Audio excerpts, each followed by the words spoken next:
ይህ አሰቃቂ ገጠመኝ ሲከሰት የ2 ዓመት ወጣት ነበርኩ። በወቅቱ ገና ኮሌጅ ጨርሼ ስራ ፍለጋ ላይ ስለነበርኩ በትንሿ ከተማችን ውስጥ እንደ ህፃናት መጠበቅ፣ ቤት ማጽዳትና መሰል ጥቃቅን ስራዎችን እየሰራው ጥሬ ገንዘብ አገኝ ነበር። ከዚህ ቀደም ውሻዋን እንድጠብቅላት የነገረችኝ አንዲት ሴት ክሬግ ለተባለ የጎረቤቷ ጓደኛ ስራ በሰራለት አሪፍ እንደሚሆን መከረችው። ክሬግ ለ1 ሳምንት ያህል ለጉዞ እንደሚሄድና ማክስ የተባለውን ጎልደን ሪትሸር የሆነው ውሻውን የሚንከባከብለት ሰው እንደሚፈልግ ነገረኝ። ማክስ በባህሪው ስስ ስለሆነ ዝም ብሎ መጥቶ መመገብ ሳይሆን አብሮት የሚያደርሰው እንደሚፈልግም አስረዳኝ። ክፍያውም ከወትሮ የተሻለ ስለነበር ተስማማው። ከ2 ቀናት በኋላ ክሬግን አገኘሁት። በ40ዎቹ ዕድሜ መጨረሻ ላይ የሚገኝ ረጅም መነጽር ያደረገና ስፖርታዊ ጃኬት የለበሰ ሰው ነበር። መጀመሪያ ላይ እንግዳ ነገር አልታየበትም። ምናልባትም ከመጠን በላይ ተግባቢ ነበር። ቤቱ ከከተማዋ ወጣ ብሎ ጫካ የሚበዛበት ቦታ የሚገኝ ሲሆን የቤት ውስጥ ቁሳቁሶቹ ግን ጥንታዊና ያረጁ ነበሩ። ሁሉንም ነገር ካስረዳኝ በኋላ ስራዬን ሰኞ ዕለት ጀመርኩ። የመጀመሪያዎቹ 2 ቀናት ሰላማዊ ነበሩ። በሶስተኛው ምሽት ግን ሁኔታዎች እየተቀያየሩ መምጣት ጀመሩ። አልጋዬ ላይ ሆኜ ስልኬን እያየው ሳለ ከአልጋው ፊት ለፊት ባለው ኮመዲኖ ላይ የተቀመጠው ዲጂታል ማንቂያ ሰዓት ትኩረቴን ሳበው። ሰዓቱ ከአካባቢው ቁሳቁስ ጋር በፍጹም አይመጣጠንም። በጣም ዘመናዊና ጥቁር ፕላስቲክ ሲሆን ሰማያዊ መብራት ነበረው። ጠጋ ብዬ ስመለከት ከቁጥሮቹ በላይ አንዲት ትንሽ ጥቁር ቀዳዳ አየሁ። መጀመሪያ ላይ ሴንሰር መሰለኝ። ነገር ግን ቀዳዳው በቀጥታ ወደ አልጋው መተኮሩን ስረዳ ሆዴ ፈራ። ስለ ድብቅ ካሜራዎች የሰማሁት ትዝ አለኝ። ሰዓቱን ሳነሳው ከክብደቱ በላይ በውስጡ የትንሽ ፋን ድምፅ ይሰማ ነበር። ወደ እኔ አዙሬ ቀዳዳውን ስመለከት ደጃፍ ላይ ተኝቶ የነበረው ማክስ በድንገት ጭንቅላቱን አንቅቶ ማልቀስ ጀመረ። በዚያው ቅጽበት ከቤቱ ውስጥ ከደጃፉ ሳይሆን ከውስጠኛው ክፍል የበር መዘጋት ድምፅ ሰማው። መላ ሰውነቴን ወረረኝ። ክሬግ እስከ እሁድ አይመለስም ነበር። ዛሬ ግን ሮብ ነው። በኮሪደሩ ላይ ቀስ ያሉ የእርምጃ ድምፆችን ሰማው። በፍጥነት ሰዓቱን አስቀምጬ በሩን ቆለፍኩት። የክሬግ ድምፅ ከበሩ ጀርባ ተሰማ። የተረሳ ነገር ለመውሰድ እንደመጣና በሩን እንድከፍትለት በረጋ ድምፅ ጠየቀኝ። ዝም ስል ግን ንግግሩ ተቀየረ። የውሻው ሞሽን ሴንሰር ነው እንጂ ካሜራ አይደለም እያለ ሊያባብለኝ ሞከረ። እምቢ ስለው ግን ድምፁ ወደ ጩኸትና ማስፈራሪያ ተቀየረ። በሩን ካልከፈትሽልኝ ቁልፍ አምጥቼ ከፍታለሁ፣ ፖሊስም ጠርቼ በቤቴ ሰብረሽ እንደገባሽ እናገራለሁ እያለ ይዘት ጀመር። አልጠበቅኩም። መስኮቱን ከፍቼ ወጣሁና ከአካባቢው ተሰወርኩ። በአስፓልቱ መንገድ እየሮጥኩ ለእናቴ መደወል ጀመርኩ። ማክስ ሊከተለኝ ሞክሮ ነበር ግን አልቻለም። እናቴ መታ እስክትወስደኝ ድረስ ከፖስታ ሳጥኑ ጀርባ ተደብቄ ቆየሁ። በማግስቱ ጠበቃ ብጠይቅም የካሜራው ቀረጻ ወይም ሰዓቱ በእጅ ከሌለ ክስ መመስረት ከባድ እንደሚሆን ነገረኝ። ክሬግ ምንም አይነት ቅጣት አላገኘም። ለ3 ቀናትም አልተከፈለኝም። ዛሬም ድረስ በባዶ ቤት ውስጥ ያንን የበር መዘጋት ድምፅ ሳስበው ክሬግ እዛው ተደብቆ በካሜራው ሲከታተለኝ እንደነበር ሳስብ ሰውነቴን ይነዝረኛል።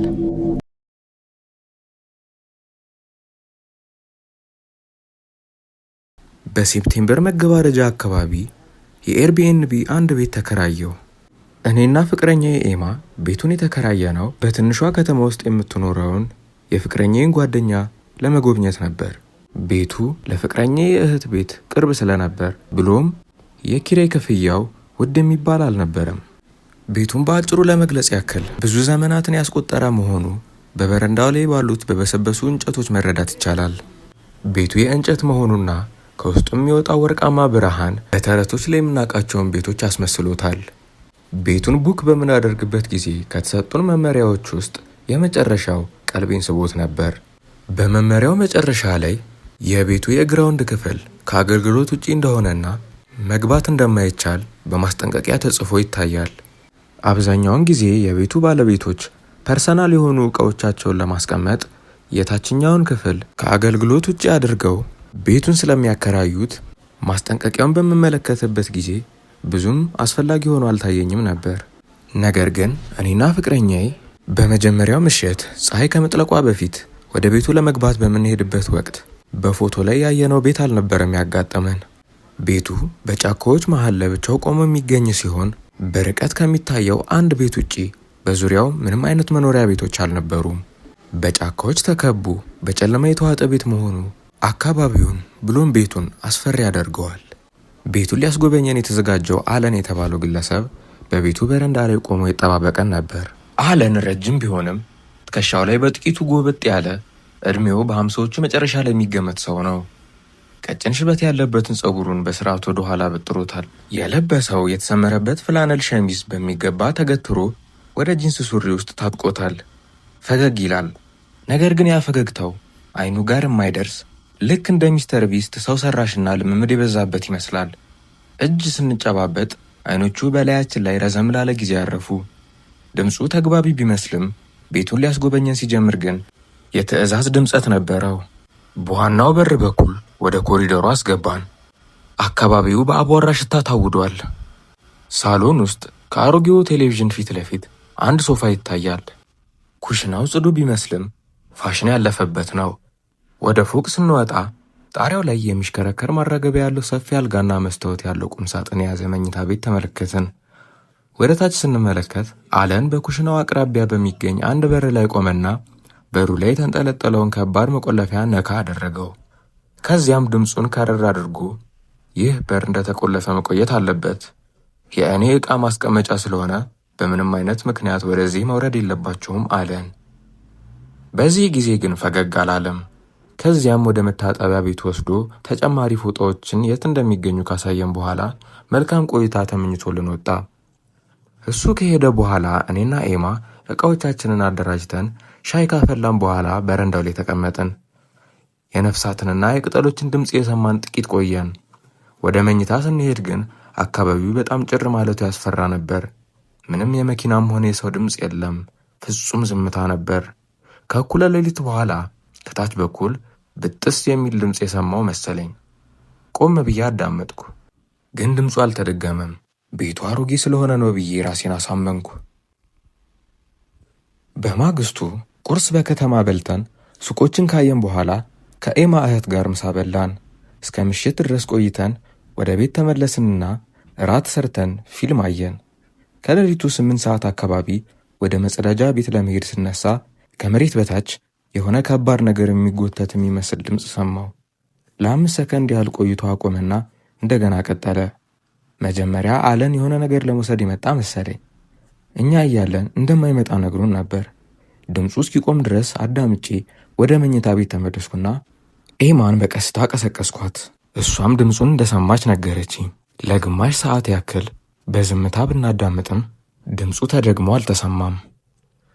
ሁለተኛው ምሽት የባሰ ነበር። ቀኑን ሙሉ በእግር ስንጓዝ ውለን ደክሞን ነበር። ነገር ግን ከሌሊቱ 8 ሰዓት ተኩል ላይ ወደ ቤት ስንመለስ ድምፁ እንደገና ጀመረ። በዚህ ጊዜ የመጎተት ሳይሆን የሰው የእግር ኮቴ ነበር። 4 ወይም 5 እርምጃ፣ ከዚያ ጸጥታ፣ ከዚያም ደግሞ 3 እርምጃ። ያ ዝምታ የሚቆይበት ርዝመት በዚያ ያለው አካል እኛን እያደመጠ መሆኑን ያሳብቅ ነበር። ኤማ በእርምጃዎቹ መካከል የሰው ትንፋሽ እንደምትሰማ በሹክሹክታ ነገረችኝ። ልቤ በከፍተኛ ሁኔታ ይመታ ነበር። ነገር ግን ድምፅ ላለማሰማት ሳልንቀሳቀስ አይኖቼን ወደ ጣሪያው አፍጥጬ እስከ ንጋት ድረስ ተኝተን አደርን። በሦስተኛው ቀን የቤቱ መንፈስ ተለወጠብን። ወደ ውጭ ወጥተን ብንዝናናም ወደ ቤት ስንመለስ ግን የሆነ ከባድ ጭንቀት ይሰማናል። በቀን ክፍለ ጊዜ ላይ የታችኛውን በር ሄጄ አየሁት። አሁንም ተቆልፏል። ነገር ግን በሩ ላይ ተጠግቼ ሰማ የሆነ ደስ የሚልና የኮመጠጠ አየር ሽታ አፍንጬ ውስጥ ገባ። በዚያ ምሽት ድምፁ ቀደም ብሎ በ6 ሰዓት ጀመረ። መጀመሪያ የብረት ድምፅ፣ ከዚያም የእግር ኮቴው ለሰዓታት ሲመላለስ አደረ። ኤማ ከመኝታ በፊት ምንም አላናገረችኝም ነበር። በአራተኛው ምሽት ትዕግስታችን ተሟጠጠ። ኤማ ለእንቅልፍ ስትዘጋጅ አልጋው ላይ ያለውን ጭስ መቆጣጠሪያ አይታ አይገርምም አለችኝ። መጀመሪያ ምንም አልታየኝም ነበር። ነገር ግን አልጋው ላይ ወጥቼ ስመለከት በመሃሉ ላይ ካለው ፕላስቲክ ይልቅ የሚያብረቀርቅ ጥቁር ነገር አየሁ። ወዲያው መጥፎ ስሜት ተሰማኝ። ወንበር አምጥቼ መቆጣጠሪያውን ስፈታው ውስጥ አረንጓዴ መብራት የበራበት በባትሪ የምትሰራ ካሜራ አየሁ። ኤማ ደንግጣ አልጋው ላይ ተቀመጠች። እኔም ክፍሉን ስፈትሽ ሌላ ካሜራ በመስታወቱ አቅራቢያ ግድግዳው ላይ ተቀብሮ አገኘው። ሁለቱም በቀጥታ አልጋው ላይ ያነጣጠሩ ነበሩ። በቃ ወዲያውኑ ዕቃዎቻችንን በከረጢት ውስጥ ከተን ለባለቤቱ ሳንናገር ቤቱን ጥለን ወጣን። በአቅራቢያችን ወዳለ ነዳጅ ማደያ ሄደን ለፖሊስ አመለከተን። 2 ፖሊሶች መጥተው አነጋገሩን። ሁሉንም ነገር ስለ ድምፁ፣ ስለ ካሜራዎቹና ስለተቆለፈው ክፍል ነገርናቸው። አብረውን ወደ ቤቱ ተመለሱ። ክፍሉን ለ4 ቀን ስለከፈልን የመግባት መብት ነበረን። ፖሊሶቹ ገብተው ካሜራዎቹን እና የማስታወሻ ካርዶቹን እንደ ማስረጃ ያዙ። ቃል ስንሰጥ የታችኛውን ክፍል ድምፅ ጠቅሰን ነበር። ወደዚያ ስንሄድ በሩን በሰፊው ክፍት ሆኖ አገኘ ነው። ውስጡ ግን ጨለማ ነበር። ፖሊሶቹ ሊመረምሩ ወደ ታች ወረዱ። ከጥቂት ቆይታ በኋላ ከክፍሉ የሚወጣ የግርግርና የጩኸት ድምፅ ሰማን። ፖሊሶቹ ወደ ታች ጠሩንና ባለቤቱ ይሄ ነው ሲሉ ጠየቁ። የሚገርመው አደን በዚያ በጨለማ ክፍል ውስጥ ቁም ሳጥን ውስጥ ተሸሽጎ ነበር። በዚያ ክፍል ውስጥ ካሜራዎቹ የሚያስተላልፉትን ምስል የሚያሳይ ስክሪን ተገኘ። አደንም ወዲያው በቁጥጥር ስር የዋለ ሲሆን በሰው ግላዊ ነፃነት ጣልቃ በመግባት በሚል ክስ ተመሰረተበት። እኛ ፍርድ ቤት መቅረብ ሳያስፈልገን ቃላችን ብቻ በቂ ነበር። ኤርቢኤንቢ መጥፎ ስሙ እንዳይጠፋ ካሳ ሊከፍለንም ሞክሯል። እኛም ብሩን ተቀብለናል። ነገር ግን ይህን አሰቃቂ ታሪክ ለሰዎች ከመናገር አልተቆጠብንም። ከዚያ በኋላ እኔና ኤማ በኪራይ ቤቶች ላይ እምነት አጥተን ሆቴሎችን ብቻ መጠቀም ጀምረናል።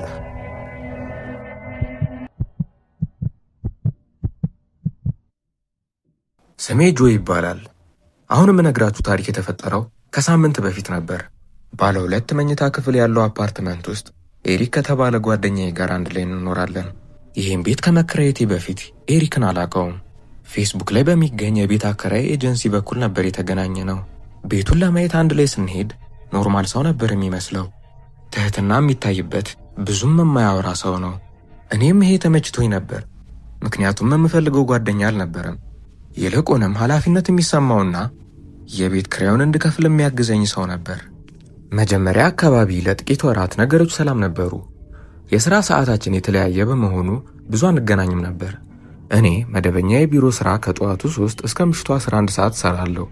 እሱ ደግሞ በአንድ መጋዘን ውስጥ በምሽት ፈረቃ ይሰራል። በዚህ ምክንያት ጠዋት እኔ ስወጣ የእሱ ክፍል በር ተዘግቷል። ማታ እኔ ስመለስ ደግሞ እሱ ለሥራ ወጥቶ ይሄዳል። በሳምንት 1 ወይም 2 ጊዜ ብቻ ኩሽና ወይም ሳሎን ውስጥ ተገናኝተን ጥቂት ቃላትን እንለዋወጣለን። ልዩ ቅርርብ ባይኖረንም አብሮ ለመኖር ግን ምቹ ነበር። ቆየት ብሎ ግን መኝታ ቤት ውስጥ አንዳንድ ነገሮች መለዋወጥ ጀመሩ። መጀመሪያ ላይ አንድ ምሽት ዘግቼ ስመለስ የቁም ሳጥኔ በር ተከፍቶ አገኘሁት። ልብሶቼ ተዝረክርከው ማየት ስለማልወድ ሁልጊዜ ዘጋዋለሁ፣ ግን ምናልባት ጠዋት ረስቼው ይሆናል ብዬ አለፍኩት።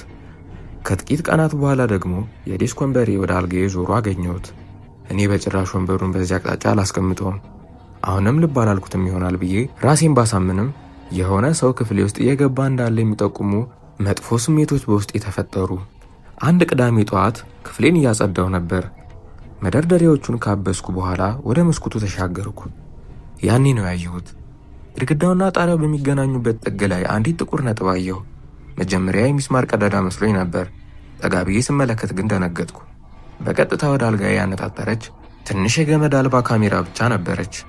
ከግድግዳው ላይ ስነቅላት እጄ ይንቀጠቀጥ ነበር። እንዲያውም ብዙም አልተደበቀችም። በትንሽ ሙጫ ብቻ ነው የጣበቀችው። የማስታወሻ ካርድ ማስገቢያ ቢኖራትም ካርዱ ግን በውስጡ አልነበረም።